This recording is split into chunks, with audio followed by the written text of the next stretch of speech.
മത്തായി സുവിശേഷം 24:44 നമ്മുടെ കുറിവാക്യം. കഴിഞ്ഞ 6 ദിവസമായി അല്ലെങ്കിൽ 7 ദിവസമായി നമ്മളെല്ലാവരും കേട്ടുകൊണ്ടിരിക്കുന്ന കാര്യമാണ്. സ്തോത്രം. ഞാൻ മനസ്സിലാക്കുന്നു ഇനിയും നമ്മുടെ സഭകളിലെങ്ങും ഒരു വിഷയം ഉണ്ടാകത്തില്ല. കാരണം എല്ലാവരും പോകാനായിട്ട് റെഡി ആയിട്ടിരിക്കുന്നുണ്ട്. ഇനിയും ദൈവദാസന്മാർക്ക് സ്വസ്ഥതയാണ്. കാരണം വിശ്വാസികളെല്ലാം കേട്ട് ഓൺലൈനിൽ കൂടെ ഇവിടെ വന്നും ഇത് കേട്ട് എല്ലാവരും മാനസാന്തരപ്പെട്ടിട്ടാണ് പോകുന്നത്. അതുകൊണ്ട് 26 ദൈവസഭയുടെ ഓവർസർക്ക് വലിയ പ്രയാസം ഉണ്ടാകാൻ സാധ്യതയില്ല.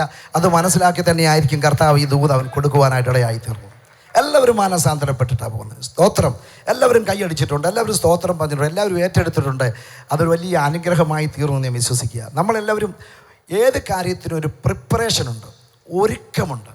ഇവിടെ വന്ന് ഒന്നുകൂടി ഒരുങ്ങുവാൻ കർത്താവ് സഹായിച്ചതോർത്ത് സ്തുതിക്കുമ്പോൾ ഞാൻ ഒരു കാര്യം വിളിച്ചു പറയട്ടെ. സഭയുടെ ശുദ്ധിയാണ് സഭയുടെ ശക്തി. സഭയുടെ ശുദ്ധിയാണ് സഭയുടെ ശക്തി. നമ്മൾ ശുദ്ധീകരിക്കപ്പെട്ടാൽ ദൈവം നമ്മളെ ശക്തീകരിക്കും. അങ്ങനെ ശക്തി പ്രാപിച്ച ദൈവജനം കർത്താവിൻ്റെ വരവെങ്കിൽ പോകുവാനായിട്ടിടയായി തീരും എന്നതിന് യാതൊരു സംശയവുമില്ല. നമുക്കറിയാം, വെളിപ്പാട് പുസ്തകം 2-ാം അധ്യായത്തിൻ്റെ 14-ാം വാക്യത്തിൽ പെർഗമോസിലെ സഭയുടെ ദൂത് എഴുതുമ്പോൾ ഇപ്രകാരം പറയുന്നുണ്ട്: ഇസ്രായേൽ മക്കൾ വിഗ്രഹാർപ്പിതം തിന്നേണ്ടതിനും ദുർനടപ്പ് ആചരിക്കേണ്ടതിനും അവരുടെ മുമ്പിൽ ഇറച്ച വെക്കുവാൻ ബാലാക്കിന് ഉപദേശിച്ചു കൊടുത്ത ബലിയാമിൻ്റെ ഉപദേശം പിടിച്ചിരിക്കുന്നവർ അവിടെ നിനക്കുണ്ട്. നമുക്കറിയാം എന്താ സംഭവിച്ചതെന്ന്. മിസ്രൈമ്യ ബന്ധനങ്ങളെ അഴിച്ച് കനാൻ ദേശത്തേക്ക് പോകുന്നതായ ദൈവത്തിൻ്റെ ജനത്തെ ശപിക്കുവാൻ ബാലാക്ക് രാജാവ് ബലിയാമിനെ സമ്മാനങ്ങൾ കൊടുത്തു കൊണ്ടുവരിക. ആദ്യത്തെ കൂട്ടിൽ ചെന്നപ്പോൾ ദൈവത്തിൻ്റെ ആലോചന ബലിയാമിനുണ്ടായി. അതെൻ്റെ ജനമാ, നീ ശപിക്കാൻ പോകരുതെന്ന്. ബാലാക്ക് രാജാവിൻ്റെ ആൾക്കാർ ബാലാക്ക് രാജാവിനോട് പറഞ്ഞു, ബലിയാം വരുത്തില്ല, ദൈവം അവനോട് ഇടപെട്ടിട്ട് പോകരുതെന്ന്. രണ്ടാമത് ഇരട്ടി സമ്മാനങ്ങൾ കൊടുത്ത് വീണ്ടും ഒരു കൂട്ടരെ ബാലാക്ക് രാജാക്ക് അവിടെ അയക്കുക ബിലിയാമിനെ കൊണ്ടുവരാൻ. അപ്പം ആദ്യം ദൈവാലോചന കേട്ടതാ, നോ പോകരുതെന്ന്. പക്ഷേ വീണ്ടും അവൻ ദൈവത്തോട് ചോദിക്കുക. നമ്മളീ പലരും അതുപോലെ. സ്തോത്രം. ആദ്യം ഒരു പ്രവാചകൻ ഒരു ദൂത് പറഞ്ഞാൽ നമുക്കിഷ്ടമുള്ള ദൂത് അല്ലെങ്കിൽ അടുത്ത ഒരു പ്രവാചകൻ എന്തോ പറയുന്നു നോക്കും. ഇവിടെ നമുക്ക് കാണാൻ കഴിയുന്നു, നീ പൊയ്ക്കോ, പക്ഷെ ഞാൻ പറയുന്നേ പറയാവൂ എന്ന് പറഞ്ഞു. കഴുതയെ അടിച്ചതും കഴുത സംസാരിച്ചതും ഒക്കെ നമുക്ക് നന്നായിട്ട് അറിയാം. എന്നാൽ ബലിയാം ശപിക്കുവാനായി ബാലാക്ക് കൊണ്ടുവന്ന് യാഗങ്ങളൊക്കെ കഴിച്ച് അവരുടെ ദൈവജനത്തിൻ്റെ ഭാവി കാലം എന്താണെന്ന് പറയാൻ കയറി നിന്നപ്പോൾ അവൻ പറയുന്ന ഒരു കാര്യമുണ്ട്. മിസ്രൈമ്യ ബന്ധനങ്ങളെ അഴിച്ചു വരുന്ന, കെട്ടുകളെ പൊട്ടിച്ചു വരുന്ന ഒരു ജനമാണിത്. സ്തോത്രം. മിസ്രൈമ്യ ബന്ധനങ്ങളെ അഴിച്ചു വരുന്ന ഒരു ജനമാണിത്. അവർ തനിച്ചു പാർക്കുന്ന ജനമാണ്. യാക്കോബിൽ തിന്മ കാണുവാനില്ല, ഇസ്രയേലിൽ കഷ്ടത ദർശിക്കുവാനില്ല, ആഭിചാരം അവർക്ക് ഫലിക്കത്തില്ല, ലക്ഷണവിദ്യ അവർക്ക് പറ്റുകയില്ല. കാരണം വിശുദ്ധനായ യഹോവയായ ദൈവം അവരുടെ നടുവിലുണ്ട്. അവരൊരു വിശുദ്ധ ജനമാ. ഇന്ന് പകൽക്കാലം ഒരു വിശുദ്ധ ജനമായി നമ്മൾ മുന്നോട്ട് പോകുന്നിടത്തോളം ധൈര്യമായി ഞാൻ വിളിച്ചു പറയട്ടെ, ഈ ലോകത്തിൻ്റെ ഒരു ദുഷ്ടശക്തിക്കും എന്നെയോ നിങ്ങളെയോ തൊടാനായിട്ട് കഴിയത്തില്ല. എൻ്റെയും നിങ്ങളുടെയും ശുശ്രൂഷയ്ക്ക് വിരോധമായി ദുഷ്ടപിശാച് ആഞ്ഞടിച്ചേക്കാം. എന്നാൽ ഹല്ലേലൂയ, യഹോവയായ ദൈവം നമ്മളോട് കൂടെ ഉള്ളിടത്തോളം നമുക്ക് പരാജയമല്ല, ദൈവം നമുക്ക് വിജയം തരുവാനിടയായി തീരും. ആമേൻ, ആമേൻ. സ്തോത്രം. അവരുടെ വർത്തമാനകാലം, കഴിഞ്ഞ കാലങ്ങളെല്ലാം അവർക്ക് അനുഗ്രഹമായിരുന്നു. കാരണം ദൈവം അവരുടെ കൂടെ ഉണ്ടായിരുന്നു. അവർ വിശുദ്ധ ജനമായിരുന്നു, അവർ വേർപെട്ട ജനമായിരുന്നു. Praise the lord. പ്രിയമുള്ളവരെ, നമ്മളൊരു വേർപെട്ട ജനമാണ്. നമ്മുടെ പിതാക്കന്മാർ സ്തോത്ര കഷ്ടതകളും നിന്ദകളും പരിഹാസങ്ങളും പഴികളും ദുഷികളുമൊക്കെ അനുഭവിച്ചവരാ. സ്തോത്രം. ഇവിടെ ഒരു ചില നിമിഷങ്ങൾക്ക് മുമ്പ് 5 ലക്ഷം രൂപ ഈ ഓഡിറ്റോറിയത്തിന് തരാമെന്ന് പറഞ്ഞ പ്രിയ ജോറോഡിച്ചാനോട് നമ്മൾ ചോദിച്ചാൽ അദ്ദേഹം പറയും, മാതാപിതാക്കളെ വീട്ടിൽ നിന്നും ഇറക്കി വിട്ടതാ. സ്തോത്രം. എവിടെ താമസിക്കണമെന്നറിയാതെ ഭാരപ്പെട്ടതാ. കടത്തിണ്ണയിൽ അവർ ഉറങ്ങിയതാ. സ്തോത്രം. ബന്ധുമിത്രാദികളുടെ വീട്ടിൽ അവരെ കയറ്റത്തില്ലായിരുന്നു. വിശ്വാസികളുടെ പലരുടെയും ഭവനങ്ങളിൽ അവരുടെ മാതാപിതാക്കൾ മാറി മാറി അന്തി ഉറങ്ങിയതാ. ഒത്തിരി കഷ്ടതകൾ അനുഭവിച്ചതാ, ഒത്തിരി പ്രയാസങ്ങൾ അനുഭവിച്ചതാ, ഒത്തിരി ദുഃഖങ്ങൾ അനുഭവിച്ചതാ. തൻ്റെ 3-ാമത്തെ വയസ്സിൽ തൻ്റെ പിതാവ് ഈ ലോകത്തിൽ നിന്ന് മാറ്റപ്പെട്ടപ്പോൾ മാതാവ് പെന്തിക്കോസിൽ ചേർത്തത് കൊണ്ട് ഇതൊക്കെ സംഭവിച്ചു എന്ന് പറഞ്ഞ് മാതാവിനെതിരെ ഒത്തിരി പഴികളും ദുഷികളും നിന്ദകളും പരിഹാസങ്ങളും ഒക്കെ വാരി എറിഞ്ഞത്. പക്ഷേ മാതാവ് പിന്മാറിയില്ല. കർത്താവ് വരുമെന്ന ഉറച്ച വിശ്വാസം ആ മാതാവിനെ ഭരിക്കുവാനായിട്ടിടയായി തീർന്നത് കൊണ്ട് ഹല്ലേലൂയ. ആര് സഹായിക്കോ, ആര് വളർത്തോ, ആര് മാനിക്കോ എന്നൊരു ചിന്ത അവരെ ഭരിച്ചില്ല. കർത്താവിൽ ആശ്രയിച്ചുകൊണ്ട് രാത്രിയുടെ യാമങ്ങളിൽ ദൈവസന്നിധി കണ്ണുനീരൊഴുക്കിയ ആ മാതാവിന്റെ തലമുറയെ ദൈവം അനുഗ്രഹിക്കുവാനിടയായി തീർന്നു. ഓ ഹല്ലേലൂയ. ജീവിക്കുന്നൊരു സാക്ഷിയെ ഇവിടെ ഉണ്ട് അദ്ദേഹം. സ്തോത്ര. അന്ത്യത്തോളം പ്രത്യാശയിൽ ആ മാതാവ് ജീവിച്ചുകൊണ്ട് ആ മാതാവ് നിമിത്തം തള്ളിക്കളഞ്ഞ ബന്ധുമിത്രാദികൾ, തള്ളിക്കളഞ്ഞ ദേശത്ത് അനേകരെ യേശുവിനെ സ്വന്തം രക്ഷിതാവായി സ്വീകരിപ്പാനായിട്ടിടയായി തീർന്നു. പ്രിയമുള്ളവരെ, സ്തോത്രം. ദൈവജനത്തിൻ്റെ പ്രസന്റ് ടൈം, ഇപ്പോഴുള്ള അവരുടെ അവസ്ഥ എന്തെന്നറിയുവാൻ ബിലെയാം ദൂത് ചോദിക്കാൻ ചെയ്യുന്നപ്പോൾ ദൈവം ഒരു വാക്യം അവൻ്റെ ഉള്ളിൽ കൊടുത്താൻ ബാലാക്കിനോട് പറയുക, ബാലാക്ക് രാജാവേ, ഹല്ലേലൂയ, അവരുടെ ഇപ്പോഴത്തെ സ്ഥിതി, യാക്കോബേ, നിന്റെ കൂടാരങ്ങൾ അത്ര മനോഹരം, താഴ്വര പോലെ അവ പരന്നിരിക്കുന്നു, കാട്ടുപോത്തിന് തുല്യമായ ബലം അവർക്കുണ്ട്. ഇന്ന് പകൽക്കാലം ഹല്ലേലൂയ നമ്മൾ വിശുദ്ധരായിരിക്കുന്നിടത്തോളം നമ്മൾ ഭയപ്പെടേണ്ട ആവശ്യമില്ല. വിശുദ്ധിയോടെ ദൈവകൃപയിൽ നിൽക്കുന്നിടത്തോളം നിനക്ക് വിരോധമായി ഈ ലോകം മുഴുവൻ ഒരുമിച്ച് എഴുന്നേറ്റാൽ ദൈവം നിന്റെ കൂടെ ഉണ്ടെങ്കിൽ നിനക്ക് ഭയപ്പെടാൻ ഒന്നുമില്ല. ഹല്ലേലൂയ. ജോസഫിനോട് കൂടെ ദൈവ സാന്നിധ്യം ഉണ്ടായിരുന്നത് കൊണ്ട് ജോസഫ് ചെന്നിടത്തെല്ലാം സക്സസ് ആയെങ്കിൽ, കൃതാർത്ഥനായെങ്കിൽ, എന്നെ കേൾക്കുന്ന ദൈവത്തിൻ്റെ പൈതലെ, പൊട്ടക്കണറ്റിലിട്ടാൽ നീ ഭാരപ്പെടേണ്ട ആവശ്യമില്ല. കാരാഗ്രഹത്തിലിട്ടാൽ നീ ഭാരപ്പെടേണ്ട ആവശ്യമില്ല. നിനക്ക് വിരോധമായി പോത്തിഫറിന്റെ ഭവനം മുഴുവൻ ഇളകിയാലോ നിനക്ക് ഭയപ്പെടേണ്ട ആവശ്യമില്ല. നീ കണ്ടൊരു ദർശനമുണ്ടല്ലോ, ആ ദർശനത്തിൽ കർത്താവ് നിന്നെ കൊണ്ടെത്തിക്കോ. ആ കണ്ട കർത്താവിൻ്റെ ആ ദർശനമുണ്ടല്ലോ, എൻ്റെ കർത്താവ് വരോ, ഞാൻ പോകുമെന്ന് വിശ്വസിക്കുന്ന ദൈവത്തിൻ്റെ പൈതലെ, നിന്നെ കൊണ്ടുപോകാൻ അവൻ വരും. Praise the lord. ഭാവികാലം അനുഗ്രഹമായിരുന്നു, വർത്തമാനകാലം അനുഗ്രഹിക്കപ്പെട്ടതാ. സ്തോത്രം. എന്നാൽ അവരുടെ ഭൂതകാലം അനുഗ്രഹിക്കപ്പെട്ടതായിരുന്നു, വർത്തമാനകാലം അനുഗ്രഹിക്കപ്പെട്ടതാ.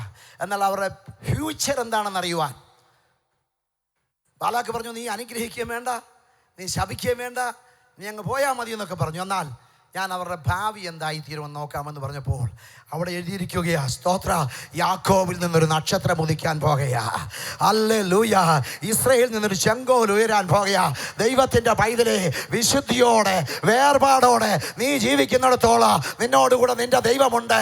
അല്ലേ, നിനക്ക് വേണ്ടി ഒരു ചെങ്കോൽ ഉദിപ്പിക്കുന്ന ദൈവ, നിനക്ക് വേണ്ടി ഒരു നക്ഷത്രം ഉദിപ്പിക്കുന്ന ദൈവ, ഉദയ നക്ഷത്രമായി നമ്മുടെ കർത്താവായ യേശു ക്രിസ്തുവിന്റെ വരവാസന്നമായിരിക്കുന്ന ഈ കാലഘട്ടത്തിൽ ലോക സംഭവങ്ങൾ അത് വിളിച്ചറിയിക്കുമ്പോൾ ശുദ്ധിയുള്ള സഭയെ, ശുദ്ധിയുള്ള ദൈവത്തിന്റെ ദാസ, ശുദ്ധിയുള്ള ദൈവത്തിന്റെ പൈതലെ, അല്ലെ, നിന്റെ മേൽ ദൈവത്തിന്റെ ശക്തി പകർന്ന് ദൈവം നിന്നെ കൊണ്ടുപോകാൻ വരും.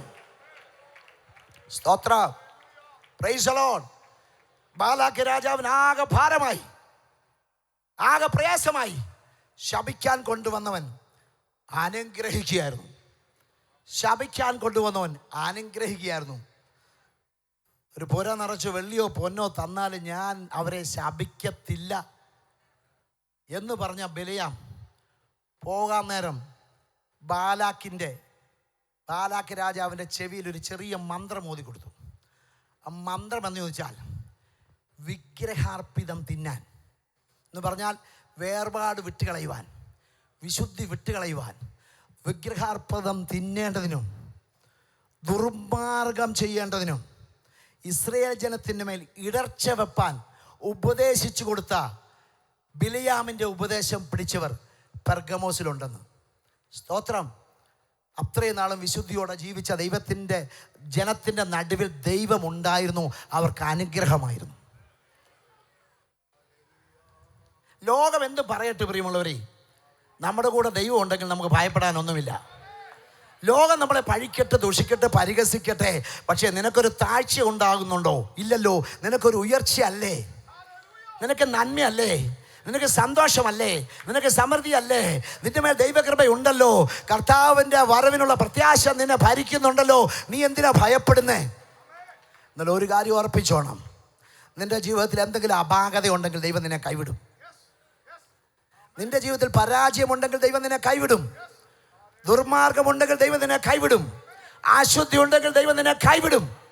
സ്തോത്രം. 24,000 പേര് ബാധ നിമിത്തം പട്ടുപോകാനിടയായി തീർന്നു. ഒരു കാലത്ത് രാജകോലാഹലം അവരുടെ നടുവിലുണ്ടായിരുന്നു. ദൈവത്തെ സ്തുതിക്കുന്ന ജനം, ദൈവത്തിന് മഹത്വം കൊടുക്കുന്ന ജനം, വിശുദ്ധിയോടെ ജീവിച്ച ജനം. എന്നാൽ സ്തോത്ര, ദുർമാർഗികളായി ചിലർ തീർന്നപ്പോൾ അവിടെ ഒരു ബാധ ഉണ്ടാകുവാനിടയായി തീർന്നെങ്കിൽ ഇന്ന് പകൽക്കാല ഇരുട്ടിൻ്റെ അധികാരത്തിൽ നിന്ന് സ്നേഹസ്വരൂപനായ പുത്രന്റെ രാജ്യത്തിൽ നമ്മളെ ആക്കി വെച്ച ദൈവത്തിൻ്റെ ജനമേ, ഓർത്തുകൊള്ളണ, നിന്നോടുകൂടെ ദൈവം ഉള്ളിടത്തോളം നിനക്കൊരു പരാജയം ഉണ്ടാകത്തില്ല. സ്തോത്രം. ഞാൻ ഓവർസിയർ ആയതിനെക്കാട്ടിലും സൂപ്രണ്ടായതിനെക്കാട്ടിലും എൻ്റെ ഹൃദയത്തിൻ്റെ സന്തോഷം, എൻ്റെ തലമുറ ദൈവത്തെ സേവിക്കുന്നു, ദൈവ വേല ചെയ്യുവാൻ ഉത്സുകരായിരിക്കുന്നു. പലപ്പോഴും എന്നോട് പറഞ്ഞിട്ടുണ്ട്, ഡാഡി എനിക്ക് നേപ്പാളി വരണം, എനിക്ക് ബംഗ്ലാദേശ് വരണം, എനിക്ക് ഡാഡിയോട് വരണമെന്ന് ഭയങ്കര ആഗ്രഹം. അന്നേരം ഒന്നും ഞാൻ പറഞ്ഞിട്ടില്ല എൻ്റെ കൂടെ വരാൻ. സ്തോത്രം. എന്നാൽ ഇന്ന് പകൽക്കാലം എന്നോടൊപ്പം ആയിരിക്കുന്നതിൽ ഞാൻ ഒത്തിരി സന്തോഷിക്കുക. എല്ലാ മാസത്തിലും ഒരു വെള്ളിയാഴ്ച എൻ്റെ ഇളയ മോൻ്റെ വീട്ടിൽ സ്തോത്രം അനുഗ്രഹിക്കപ്പെട്ട യൂത്ത് മീറ്റിംഗ് നടക്കാൻ കർത്താവ് സഹായിക്കുന്നുണ്ട്. അനുഗ്രഹിക്കപ്പെട്ട യൂത്ത് മീറ്റിംഗ്. മിക്കവാറും 50 പേര്, 55 പേര്, 60 പേര് വരുന്ന ഒരു മീറ്റിംഗ് കഴിഞ്ഞ രാത്രിയിൽ നടക്കുവാനായിട്ടിടയായി തീർന്നു. സ്തോത്രം. അതിൻ്റെ കാരണം എന്ന് ചോദിച്ചാൽ, നമ്മളെ കണ്ടാൽ നമ്മുടെ കുഞ്ഞുങ്ങൾ വളരണ്ടേ. നമ്മൾ മറ്റുള്ളവരെ പഴിക്കുന്നവരാകരുത്, പരിഹസിക്കുന്നവരാകരുത്, ദൂഷിക്കുന്നവരാകരുത്. ദൈവത്തിൻ്റെ ദാസൻ ദോഷം സഹിക്കാനാണ് പറഞ്ഞിരിക്കുന്നത്. സ്തോത്രം. ദൈവം നമ്മുടെ കൂടെ ഉണ്ടെങ്കിൽ നമ്മൾ ആരുടെയും പുറകെ പോകേണ്ട ആവശ്യമില്ല, ആർക്കും വിരോധമായി പറയേണ്ട ആവശ്യമില്ല. ദൈവം നമ്മുടെ കൂടെ ഉണ്ടെങ്കിൽ ദൈവം നമ്മളെയും നമ്മുടെ തലമുറയും അനുഗ്രഹിച്ച് നിത്യതയിൽ കൊണ്ടെത്തിക്കുവാനിടയായി തീരുമെന്ന് ഞാൻ വിശ്വസിക്കുന്നു. ഒരു ഭാഗം കൂടെ പറഞ്ഞ് എൻ്റെ വാക്കുകളെ ഇവിടെ ഉപസംഹരിക്കുവാൻ ഞാൻ താല്പര്യപ്പെടുകയാണ്. സ്തോത്രം. നമുക്കറിയാം, മത്തായിയുടെ സുവിശേഷം 24-ാം അധ്യായത്തിൻ്റെ അവസാന വാക്യമാണ്, അങ്ങനെ നിങ്ങൾ നനയ്ക്കാത്ത നാഴികയിൽ മനുഷ്യപുത്രൻ വരുന്നതുകൊണ്ട് നിങ്ങളും ഒരുങ്ങിയിരിപ്പീൻ എന്ന് പറഞ്ഞത്. എന്നാൽ 25-ാം അധ്യായത്തിൻ്റെ തുടക്കത്തിൽ സ്വർഗരാജ്യം മണവാളനെ എതിരേൽപ്പാൻ വിളക്കെടുത്തുകൊണ്ട് പുറപ്പെട്ട 10 കന്യകമാരോട് സദൃശ്യമാകുന്നു. പലരും ആ വിഷയങ്ങൾ ഇവിടെ പറയുവാനിടയായി തീർന്നല്ലോ. സ്തോത്രം. എന്നാൽ എന്നെ ഓർപ്പിച്ച ഒരു കാര്യം നിങ്ങളോട് പറഞ്ഞ് ഞാൻ ഇരിക്കട്ടെ. 5 കന്യകമാർ ബുദ്ധിയുള്ളവരായിരുന്നു, അവരെണ്ണ കരുതി. 5 കന്യകമാർ ബുദ്ധി ഇല്ലാത്തവരായിരുന്നു. അവരുടെ കയ്യിൽ 2 കൂട്ടരുടെ കയ്യിൽ വിളക്കുണ്ടായിരുന്നു, പക്ഷെ എണ്ണ കരുതിയില്ല. സ്തോത്രം. വേദപുസ്തകത്തിൻ്റെ ഏത് ഭാഗം നോക്കിയാലും നമുക്ക് കാണാൻ കഴിയുന്നത് ഈ എണ്ണ, ഓയിൽ, അനോയിൻറ്റിങ്ങിനെയാണ് കാണിക്കുന്നത്, അഭിഷേകത്തെയാണ് കാണിക്കുന്നത്. സ്തോത്രം. അഭിഷേകത്തെയാണ് കാണിക്കുന്നത്. സ്തോത്രം. ഇസ്രായേലിൻ്റെ ആദ്യ രാജാവായിരുന്ന ശൗല് നല്ല പൊക്കമുള്ളവനായിരുന്നു, സുമുഖനായിരുന്നു, വളരെ ഭംഗിയുള്ളവനായിരുന്നു. അതെ, എല്ലാം കൊണ്ട് യോഗ്യനായിരുന്നു. എന്നാൽ എന്നെ നഷ്ടപ്പെടുത്തുവാനിടയായി തീർന്നു. എന്ന് പറഞ്ഞാൽ അഭിഷേകം നഷ്ടപ്പെട്ടു പോകാനിടയായി തീർന്നു. ദൈവത്തിൻ്റെ കൽപ്പന അനുസരിക്കാതെ വന്നു. അമാലേഖരെ സംഹരിക്കണമെന്ന് പറഞ്ഞത് ദൈവത്തിൻ്റെ കൽപ്പനയായിരുന്നു. പിന്നണിയിലുള്ള ദൈവജനത്തെ മുഴുവൻ സംഹരിച്ചതായ അമാലേഖിനെ സംഹരിക്കേണ്ടത് അത്യാവശ്യമായിരുന്നു. എന്നാൽ ദൈവത്തിൻ്റെ കൽപ്പന അനുസരിക്കാതിരുന്നത് കൊണ്ട് കൊഴുത്തതിനെയും തടിച്ചതിനെയും ഒക്കെ സ്പെയർ ചെയ്തു ദൈവത്തിന് വേണ്ടി യാഗം കഴിക്കാനാന്ന് പറഞ്ഞ്. സ്തോത്രം. ദൈവം ശൗമേൽ പ്രവാചകനിൽ കൂടെ അവനോട് അറിയിക്കുക, ദൈവം നിന്നെ വിട്ടുമാറിയിരിക്കുക, നിന്റെ രാജ്യത്വം വേറെ ഒരുത്തിന് കൊടുക്കാനായി പോകുക. സ്തോത്രം. എന്നാൽ ഓർക്കുക, ദാവീദ് വേറൊരുത്തിന്റെ ഭാര്യയോട് ദുർമാർഗം ചെയ്തവനാണ്. കൊലപാതകനാ, ചെയ്ത തെറ്റുകള് മറച്ചു വെച്ചതാ. എന്നാൽ ദൈവാത്മാവ് ഇടപെട്ടപ്പോൾ, രണ്ടുപേരുടെ വ്യത്യാസമാണ് ഞാൻ പറയുന്നത്. ദൈവാത്മാവ് ഇടപെട്ടപ്പോൾ, സ്തോത്രം, ശൗലിന് പറയാനായിട്ടുള്ളത് ഇപ്രകാരമാ: ഞാൻ ഈ മൂപ്പന്മാരുടെയും ഈ ജനത്തിൻ്റെയും ഇസ്രായേൽ മക്കളുടെ മുമ്പിൽ ഞാൻ അപമാനിതരായി തീരാതിരിക്കുവാൻ നീ എൻ്റെ കൂടെ വരണം. സ്തോത്രം, ഞാൻ നിന്നോട് അപേക്ഷിക്കുക, ഈ മൂപ്പന്മാരുടെയും ജനത്തിൻ്റെയും നടുവിൽ എൻ്റെ പദവിയെ ഒന്ന് ഓർത്ത്, ഹല്ലേലൂയ, അവരുടെ മുമ്പിൽ ഞാൻ അപമാനിതരാകാതിരിക്കാൻ നീ എൻ്റെ കൂടെ ഒന്ന് വരണമെന്നാണ് പറയുന്നത്. അതേസമയം തെറ്റ് ചെയ്തായി ദാവീദിനോട് നാഥാൻ പ്രവാചകൻ വന്ന് നീ തെറ്റ് ചെയ്തു എന്ന് പറഞ്ഞപ്പോൾ, എനിക്ക് രാജ്യം എന്നിൽ നിന്ന് രാജ്യമെടുത്ത് കളയരുതേ എന്നല്ല പ്രാർത്ഥിച്ചത്, സമ്പത്തെടുത്ത് കളയരുതേ എന്നല്ല പ്രാർത്ഥിച്ചത്, എൻ്റെ കുടുംബത്തെ എടുത്ത് കളയരുതേ എന്നല്ല പ്രാർത്ഥിച്ചത്. കർത്താവെ, ഞാൻ തെറ്റിപ്പോയി. നിർമ്മലമായ ഒരു ഹൃദയം എന്നിൽ സൃഷ്ടിച്ച് സ്ഥിരമായ ഒരാത്മാവിനെ എന്നിൽ പുതുക്കണമേ. നഷ്ടപ്പെട്ട ആത്മാവിനെ എനിക്ക് മടക്കി തരണമേ. ഒരുത്തൻ അഭിമാനത്തിന് വേണ്ടി തെറ്റ് ചൂണ്ടിക്കാണിച്ചപ്പോൾ, അഭിമാനം നിലനിർത്താൻ ശ്രമിച്ചപ്പോൾ, എല്ലാം പൊതിഞ്ഞു വെക്കാൻ ശ്രമിച്ചപ്പോൾ, ധൈര്യമായി ദൈവസന്നിധി ചെന്നിട്ട് ഞാൻ തെറ്റിപ്പോയി, ഹല്ലേലൂയ, അങ്ങയുടെ ആത്മാവിനെ എന്നിൽ നിന്ന് എടുത്തു കളയരുതേ എന്ന് പറഞ്ഞ ഭക്തനെ, ദൈവത്തിൻ്റെ ഹൃദയപ്രകാരമുള്ള മനുഷ്യൻ എന്ന മുദ്ര വീഴുവാനിടയായെങ്കിൽ, സ്തോത്രം, എന്നെ കേൾക്കുന്ന ദൈവത്തിൻ്റെ പൈതലേ, കർത്താവിൻ്റെ വരവെങ്കിൽ നമുക്ക് പോകണം. ഇന്ന് പകൽക്കാലം ഈ വചനം കേൾക്കുമ്പോൾ ആരുടെയെങ്കിലും ഹൃദയത്തിൽ കുത്തുകൊള്ളുന്നെങ്കിൽ ഇന്ന് പകൽക്കാലം ഒരു മാനസാന്തര അനുഭവം നമുക്കുണ്ടാകണം. സമയമുണ്ട് പ്രിയമുള്ളവരെ. God is a God of second chance. അവൻ നിനക്കൊരു ചാൻസ് കൂടെ തരുന്നവനാ. അതിന് ഈ കൺവെൻഷൻ നീ വന്നിരിക്കുന്നത്, ഈ ലൈവിൽ നീ കേൾക്കുന്നത് അതുകൊണ്ടാ. ഹല്ലേലൂയ. കർത്താവേ, ഇത് ആരോടും പറയരുതേ എന്ന് പറയുവാനല്ല, മറിച്ച് കർത്താവേ, എൻ്റെ ജീവിതത്തിൽ കുറവുണ്ട്, എൻ്റെ ജീവിതത്തിൽ കുറ്റമുണ്ട്, എൻ്റെ ജീവിതത്തിൽ തെറ്റുണ്ട്, എൻ്റെ ജീവിതത്തിൽ പാപമുണ്ട്. എൻ്റെ അപ്പാ, നഷ്ടപ്പെട്ട ആത്മാവിനെ 20 വർഷങ്ങൾക്ക് മുമ്പേ ഞാൻ ഹല്ലേലൂയ ശക്തമായി അങ്ങ് ആരാധിച്ച ഒരാളാ, ദൈവ സാന്നിധ്യം അനുഭവിച്ച ഒരാളാ. എന്നാൽ കുറെ കാലമായി ദൈവ സാന്നിധ്യം എനിക്ക് അനുഭവിപ്പാൻ കഴിയുന്നില്ല. അത് എൻ്റെ ഭാഗത്ത് വന്ന തെറ്റാ, എൻ്റെ ഭാഗത്ത് വന്ന കുറവാ. കർത്താവേ, എന്നോട് ക്ഷമിക്കണമേ. എത്ര പേർക്ക് ഇന്ന് പകൽക്കാല ദൈവത്തോട് പ്രാർത്ഥിക്കാനായിട്ട് കഴിയുക? എന്നോട് ക്ഷമിക്കണമേ.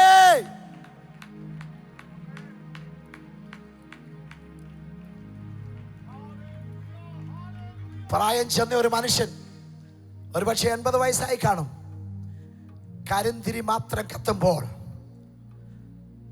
ദൈവ ശബ്ദം കേൾക്കുന്നില്ല. ഏലി പുരോഹിതന് എണ്ണ നഷ്ടപ്പെട്ടത് കൊണ്ട്, അഭിഷേകം നഷ്ടപ്പെട്ടത് കൊണ്ട്, ദൈവ സാന്നിധ്യം നഷ്ടപ്പെട്ടത് കൊണ്ട്, ദൈവ ശബ്ദം കേൾക്കാൻ കഴിയാതെ ഇരിക്കുമ്പോൾ ദൈവ സാന്നിധ്യത്തിന് വേണ്ടി കൊതിക്കുന്ന അപ്പാ എന്നോട് സംസാരിക്കണമേ എന്ന് ഈച്ച് ആൻഡ് എവറി മൂമെന്റ് ഓരോ നിമിഷവും ദൈവവുമായി ബന്ധപ്പെട്ടുകൊണ്ടിരിക്കുന്ന ശൗമേൽ എന്ന് പറയുന്ന ഒരു ചെറുപ്പക്കാരനെയാ നമുക്ക് കാണാൻ കഴിയുന്നതെങ്കിൽ ഒരുപക്ഷെ നിന്റെ പരിചയം സ്വർഗത്തിൽ കൊണ്ടുപോകത്തില്ല, നിന്റെ എക്സ്പീരിയൻസ് സ്വർഗത്തിൽ കൊണ്ടുപോകത്തില്ല, നിന്റെ പ്രായ സ്വർഗത്തിൽ കൊണ്ടുപോകത്തില്ല.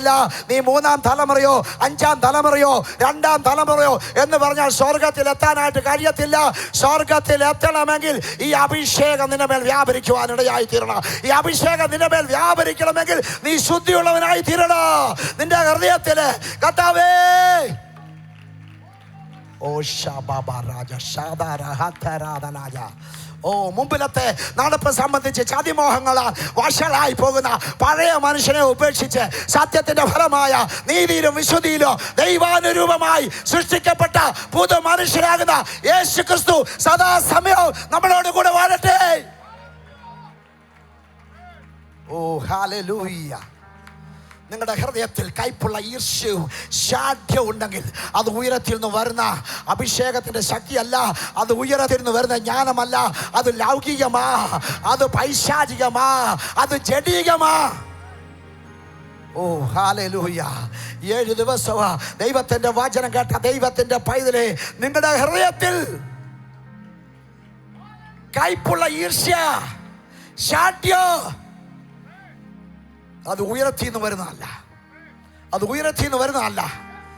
നിങ്ങളെ ഭരിക്കുന്നത് ഏതാത്മാവാണ്? ഇവിടെ വന്ന് കൈയടിക്കാൻ കഴിഞ്ഞേക്കാം. ഇവിടെ വന്ന് സ്തോത്രം പറഞ്ഞാൽ കഴിഞ്ഞേക്കാം. ഒരുപക്ഷെ ഇതിന് ചുറ്റുപാടൂടെ നടക്കാൻ കഴിഞ്ഞേക്കാം. ഒരുപക്ഷെ ഞങ്ങളെ ലൈവിൽ ശ്രദ്ധിക്കുന്നവരായിരിക്കാം.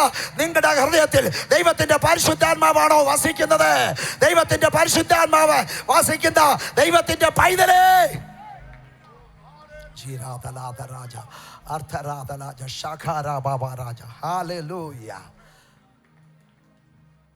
അപ്പോസ്തലനായ പൗലോസ് വിശ്വാസികൾക്ക് വേണ്ടി പ്രാർത്ഥിച്ചപ്പോൾ പ്രാർത്ഥിക്കുന്നൊരു പ്രാർത്ഥന കഴിഞ്ഞ ദിവസം ദേവദാസനോട് പറഞ്ഞല്ലോ, നിങ്ങൾ പൂർണ്ണ പ്രസാദത്തിനായി കർത്താവിന് യോഗ്യമാവണ്ണം നടന്ന് ആത്മീയമായ സകല ജ്ഞാനത്തിലും ആത്മീയമായ സകല വിവേകത്തിലും ഹല്ലേലൂയ വിളിച്ചവൻ്റെ ഇഷ്ടത്തിൻ്റെ പരിജ്ഞാനത്തിന് ഒത്തവണ്ണം നിറഞ്ഞു വരണമെന്നും, ഹല്ലേലൂയ അതിന് ഫലം കായ്ച്ച് ദൈവത്തിനെക്കുറിച്ചുള്ള പരിജ്ഞാനത്തിൽ വളർന്ന് സകല സഹിഷ്ണുതയിലും ദീർഘക്ഷമയിലും അവൻ്റെ മഹത്വത്തിൻ്റെ വല്ലഭത്തിനൊത്തവണ്ണം പൂർണ്ണ ശക്തിയോടെ ബലപ്പെടണമെന്ന് ഞാൻ പ്രാർത്ഥിക്കുന്നു. വീണ്ടും പറയുക, അല്ല ഇരുളിൻ്റെ അധികാരത്തിൽ നിന്ന് സ്നേഹസ്വരൂപനായ പുത്രൻ്റെ രാജ്യത്തിലാക്കി വെച്ച ദൈവത്തിന് മഹത്വം കൊടുക്കണം.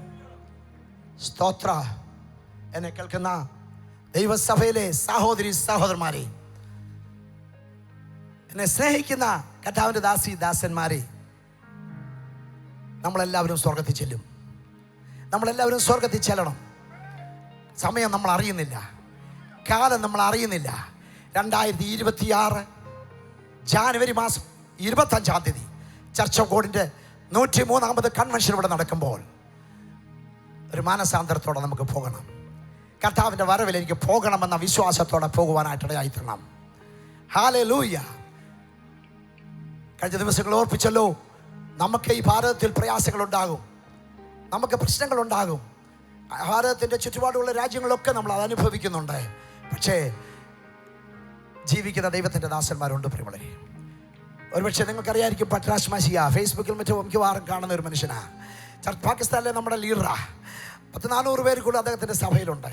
എല്ലാ വെള്ളിയാഴ്ചയും എല്ലാ ഞായറാഴ്ചയും അദ്ദേഹം ഫേസ്ബുക്കിൽ അദ്ദേഹത്തിൻ്റെ സഭാവിശ്വാസികളെ ആരാധനയൊക്കെ ഇടാറുണ്ട്.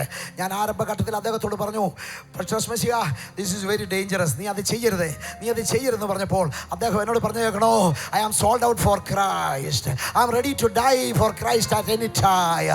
കർത്താവിൻ്റെ ദാസൻ ബിഷപ്പേ, ഞാൻ കർത്താവിന് വേണ്ടി വിൽക്കപ്പെട്ടവനാ, അവന് വേണ്ടി മരിക്കാൻ ഞാൻ റെഡിയായിട്ട് നടക്കുന്നവനാ. ഏത് സമയവും ഞാൻ മരിച്ചേക്കാം, എൻ്റെ കർത്താവിൻ്റെ സന്നിധിയിൽ ഞാൻ ചെല്ലുമെന്ന് ഉറപ്പുണ്ട്. ഇത് പകൽക്കാല അല്ലെങ്കിൽ കർത്താവിന് വേണ്ടി ജീവൻ കൊടുപ്പാൻ തയ്യാറായി നിൽക്കുന്ന ദൈവത്തിന്റെ ദാസന്മാർക്ക് ഞാൻ ദൈവത്തെ സ്തുതിക്കുകയാണ്. കർത്താവിന് വേണ്ടി എന്തും ഏതുമായി തീരാൻ ഒരു പക്ഷത്തെ ഈ ദിവസങ്ങൾ വിശുദ്ധിയോടെ ദൈവം എഴുന്നേൽപ്പിക്കുന്നത് ഓർത്ത് ഞാൻ ദൈവത്തെ സ്തുതിക്കുകയാണ്. സഹോദരന്മാരെ, മാംസരക്തങ്ങൾക്ക് ദൈവരാജ്യത്തെ അവകാശമാക്കാൻ കഴിയില്ലെന്ന് ഞാൻ പറയുന്നു. ദ്രവത്വത്തെ അവകാശമാക്കിയില്ല. ഞാനൊരു മർമ്മം നിങ്ങളോട് പറയാ, നാം എല്ലാവരും കണ്ണിമയ്ക്കുകയില്ല, നാം എല്ലാവരും നിദ്ര കൊള്ളുകയില്ല. അന്ത്യകാഹളനാദത്തിക്കൽ പെട്ടെന്ന് കണ്ണിമയ്ക്കുന്നതിനിടയിൽ നാം എല്ലാവരും രൂപാന്തരപ്പെടും. കാഹളം ധരിക്കുക, മരിച്ചൊരക്ഷര ഉയർത്തെഴുന്നേൽക്കുകയും നാം രൂപാന്തരപ്പെടുകയും ചെയ്യും. ഈ ദ്രവത്വമുള്ളത് അദ്രവത്വത്തെയും ഈ മർത്യമായത് അമർത്യത്തെയും പ്രാപിക്കണം. ഈ ദ്രവത്വമുള്ളത് അദ്രവത്വത്തെയും ഈ മർത്യമായത് അമർത്യത്തെയും പ്രാപിക്കുമ്പോൾ മരണം നീങ്ങി. ചേർന്ന് പറയാ, മരണം നീങ്ങി, ജയം വന്നിരിക്കുന്നു എന്നെഴുതിയ വചനം നിവർത്തിയാകൂ. ഹേ മരണമേ, നിന്റെ ജയം എവിടെ? ഹേ മരണമേ, നിന്റെ വിഷമുള്ള എവിടെ? മരണത്തിന്റെ വിഷമുള്ള പാപത്തിന്റെ ശക്തിയോ ന്യായപ്രമാണോ? ചേർന്ന് പറയാം, നമ്മുടെ കർത്താവായ യേശുക്രിസ്തു മുഖാന്തരം നമുക്ക് ജയം നൽകുന്ന ദൈവത്തിന് സ്തോത്രം. ഒരിക്കൽ കൂടെ ചേർന്ന് പറയാൻ കഴിയുമോ? നമ്മുടെ കർത്താവായ യേശുക്രിസ്തു മുഖാന്തരം നമുക്ക് ജയം നൽകുന്ന ദൈവത്തിന് സ്തോത്രം. ആകയാൽ എൻ്റെ പ്രിയ സഹോദരന്മാരെ, മാതാപിതാക്കളെ, നമ്മൾ ഉറപ്പുള്ളവരും കുലുങ്ങാത്തവരും നമ്മുടെ പ്രയത്നം കർത്താവിൽ വ്യർത്ഥമല്ല എന്ന് അറിഞ്ഞിരിക്കാൻ കർത്താവിൻ്റെ വേലയിൽ എപ്പോഴും വർദ്ധിച്ചു വരുന്നവരുമാകുവീൻ. നമുക്കൊരു നിമിഷം ദിവസത്തിൽ എഴുന്നേറ്റ് നിൽക്കാം. പ്രാർത്ഥന ആവശ്യമുള്ളവരെ ദൈവദാസന്മാരെ മുന്നോട്ട് കടന്ന് പ്രാർത്ഥിക്കുന്നതായിരിക്കും. എനിക്ക് വേണ്ടി ദൈവദാസ പ്രാർത്ഥിക്കണമെന്ന് ആഗ്രഹിക്കുന്നവർ പാട്ട് പാടുന്ന സമയം മുന്നോട്ട് വരുവാൻ കർത്താവിൻ്റെ നാമത്തിൽ ഞങ്ങൾ ഓർപ്പിക്കുകയാണ്. ഹല്ലേലൂയ. പ്രിയമുള്ളവരെ, നമ്മുടെ ഈ പൗരത്വമൊക്കെ ഇവിടം കൊണ്ട് തീരുമ്പോൾ അവസാനിക്കാത്തൊരു പൗരത്വം നമുക്ക് വേണ്ടിയുണ്ട്. ആർക്കെങ്കിലും പ്രാർത്ഥന ആവശ്യമുണ്ടെങ്കിൽ നിങ്ങൾ മുന്നോട്ട് കടന്നു വന്നാൽ 203-ാമത് കൺവെൻഷൻ്റെ അവസാന ദിവസം ദൈവത്തിൻ്റെ അഭിഷിക്തന്മാർ നിങ്ങൾക്ക് വേണ്ടി പ്രാർത്ഥിക്കുന്നതായിരിക്കും. അതിനായി ഞങ്ങൾ നിങ്ങളെ ആഹ്വാനം ചെയ്യുകയാണ്. സ്തോത്ര. ഹല്ലേലൂയ. നമ്മുടെ പൗരത്വമോ സ്വർഗത്തിലാകുന്നു. അവിടെ നമ്മുടെ കർത്താവായ യേശു ക്രിസ്തു രക്ഷിതാവായി വരുമെന്ന് നാം കാത്തിരിക്കുന്നു. സകലത്തെയും തനിക്ക് കീഴ്പ്പെടുത്തുവാൻ കഴിയുന്ന തൻ്റെ വ്യാപാര ശക്തി കൊണ്ട് നമ്മുടെ ക്യാൻസർ വരുന്ന ഈ ശരീരത്തെ, ഡയബറ്റിക് ഉള്ള ഈ ശരീരത്തെ, ഹല്ലേലൂയ, നമ്മുടെ ഈ കോവിഡ് വരുന്ന ഈ ശരീരത്തെ, ബലഹീനപ്പെടുത്തുന്ന ഈ ശരീരത്തെ തൻ്റെ മഹത്വമുള്ള ശരീരത്തോടെ അനുരൂപപ്പെടുത്തി രൂപാന്തരപ്പെടുത്തുമെന്ന് വിശ്വസിക്കുന്നവർക്കായി ഞാൻ ദൈവത്തെ സ്തുതിച്ചുകൊണ്ട്